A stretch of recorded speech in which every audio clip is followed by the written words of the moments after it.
This is Together Through the Bible, a weekly study of the Scriptures designed to help the Christian grow in faith and character. In just a moment, we'll join our teacher, Tom Terry, as he begins today's study. But first, we want to let you know about free resources available to you to aid you in your knowledge of the Bible and how you can receive a DVD copy of this study. Each of the weekly Together Through the Bible studies have a matching Bible study worksheet you can use to aid you in your study of God's Word. All study guides are free, available online at eagletv.mn. Each 4-page study guide contains the major highlights of the weekly study, scripture references, and practical questions to help you apply what you learn from these studies. The guides can also be used with your church or cell group. You can download your free copy of this week's study guide at eagletv.mn. In addition to the free study guides, each episode of Together Through the Bible is also available online to watch it in its entirety in Mongolian or English. And if you missed part of today's study or an episode or want to view the study again, just go to eagletv.mn and click on the Bible Studies link, then choose the study you want to watch. At the end of this program, we'll tell you how you can order a copy of this study on DVD, along with the study notes and extra materials to help you in your spiritual growth. You'll want to have pen and paper ready at the end of the program for that information. Now let's join our instructor, Tom Terry. On today's edition of Together Through the Bible, we begin a 5-week series addressing the question, what does the Bible teach about humanity? Whenever we look at the Bible, we can easily see what it teaches about God and what God requires from man. The basics of the Christian faith, God's identity, man's sinfulness, our need for a Savior, and other such topics are easily discerned from both the Old and New Testaments. But the Bible goes even deeper than we normally see when doing a superficial study of its pages. The Bible actually presents us with a great deal of information about who we are as human beings. It reveals why God created us, what His purpose for creation is, and the purpose of society and culture. It even reveals the future condition of mankind in days that we have yet to experience.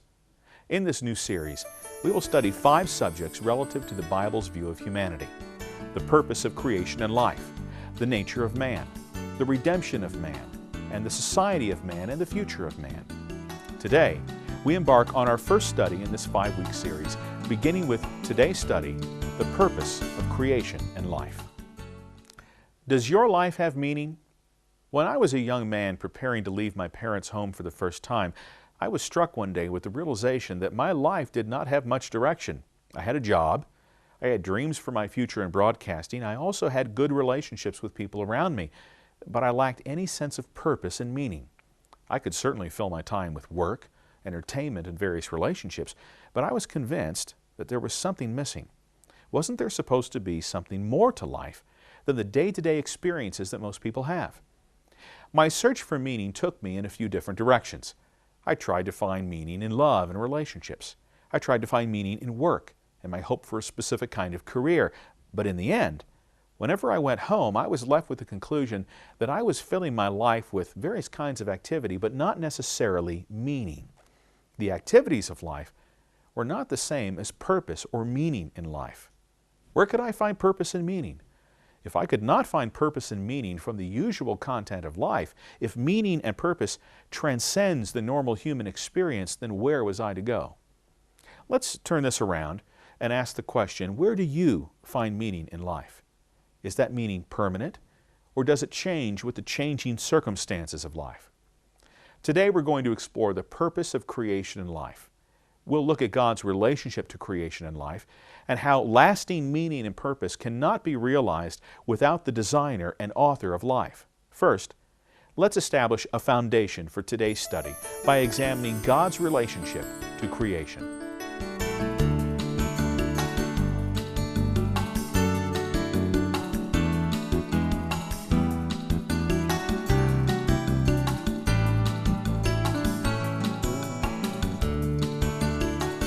Understanding God's relationship to creation is important if we want to know the meaning of life. Everything has a beginning, a first cause. It is our beginnings that establish the pattern for our purpose and meaning, or feelings of significance that we receive from our life's purpose. Since God is the Creator, the one who made all things from nothing, He has a specific relationship to creation, and He uses creation for a specific purpose. As we shall see as today's study progresses, God's purposes for creation and for life are similar. So let's explore our first principle about God's relationship to creation. God is transcendent of His creation, but He expresses Himself in and through His creation. Transcendence means that God is wholly and completely separate from His creation. God is not a part of creation, and creation is not a part of God. God existed before anything else was created. Matter and the universe around us had a beginning in space-time. But God did not have a beginning as we understand such things. God created both space and time. God is eternal. Unlike false religions which believe in other spirits or deities, or that creation itself is eternal, the Bible teaches that there is only one God, and that He alone created all things for His own purposes. The Lord is the true God. He is the living God and the everlasting King. The gods that did not make the heavens and the earth will perish from the earth and from under the heavens.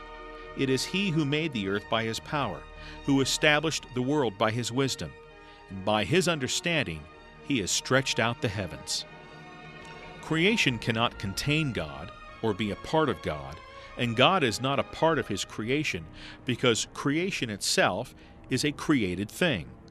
For heaven and the highest heavens cannot contain Him. Let's use in this study the analogy of a sculptor. Just as a sculptor makes a statue of himself, the sculptor is not a part of the statue, even if the statue may look like him. He is separate from it. However, just as a sculptor may fashion a statue in his own image in order to express something about himself through his creation, so too God expresses Himself in and through His creation.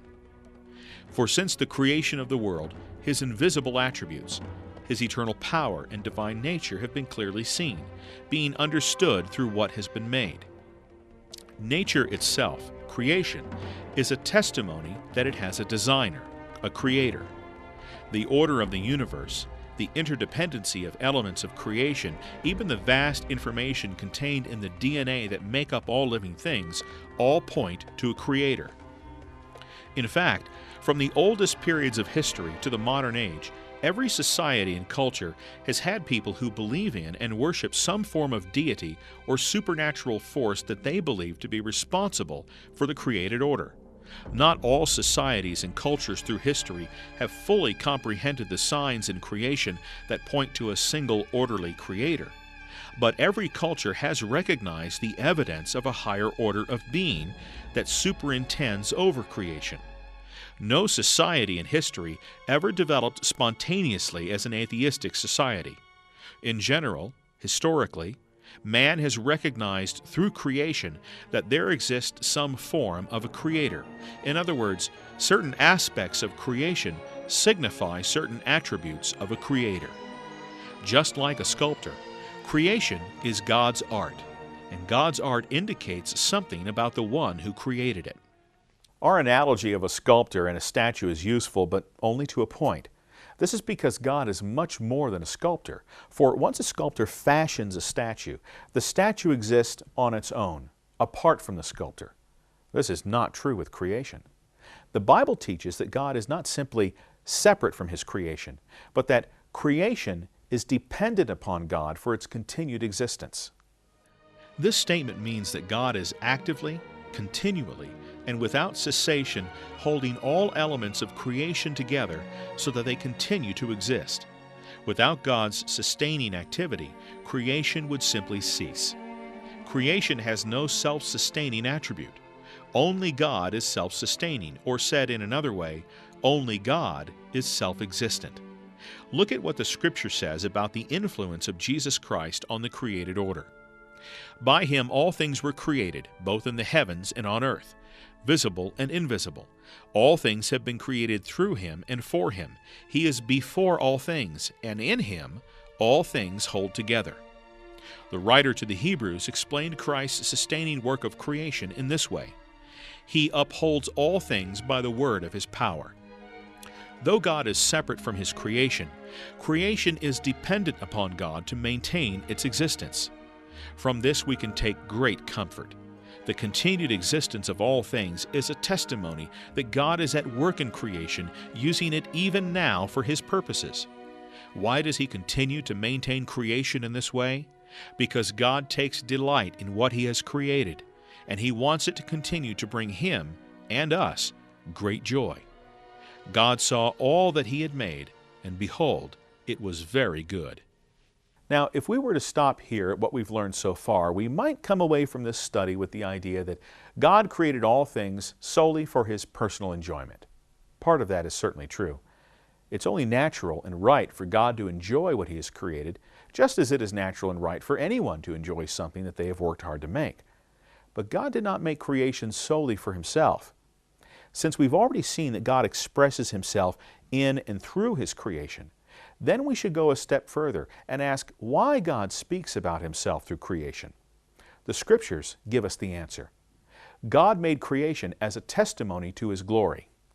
There are many elements of creation that act as signs or evidences of God's attributes. Let's look at just 3 of those signs and the attributes they seem to reveal. Creation is incredibly vast and filled with enormous power. Billions upon billions of stars burn for unknown years. Supernova, exploding stars, unleash almost immeasurable power. The distances between stars, galaxies, and other phenomena are so huge that we cannot see the edge of the universe. Yet this vast universe betrays signs of order, physical laws. From this we can reasonably deduce that God is a God of incredible and unfathomable power. Certainly God's power must be far beyond all of the power that is displayed in creation. Creation is incredibly complex. From the largest stellar bodies to the tiniest atomic structures, the universe is made up of greater complexity than a single human mind can comprehend. Even at a level as small as the very DNA of life, enough information is encoded in our blood, skin cells, hair follicles, in every part of us to fill many encyclopedias many times over. The complexity of information that God has written into creation demonstrates that God is a God of unfathomable intelligence. Creation is also enjoyable, pleasant to behold, study, care for, and even take from. We do not live in a creation that is completely hostile to life. Yes, there are parts of creation that are more hospitable than others, but it seems as if the universe we live in was created for the purpose of being lived in, observed, and enjoyed. From this we can surmise that God is a God not just of aesthetics, He is a God who is good.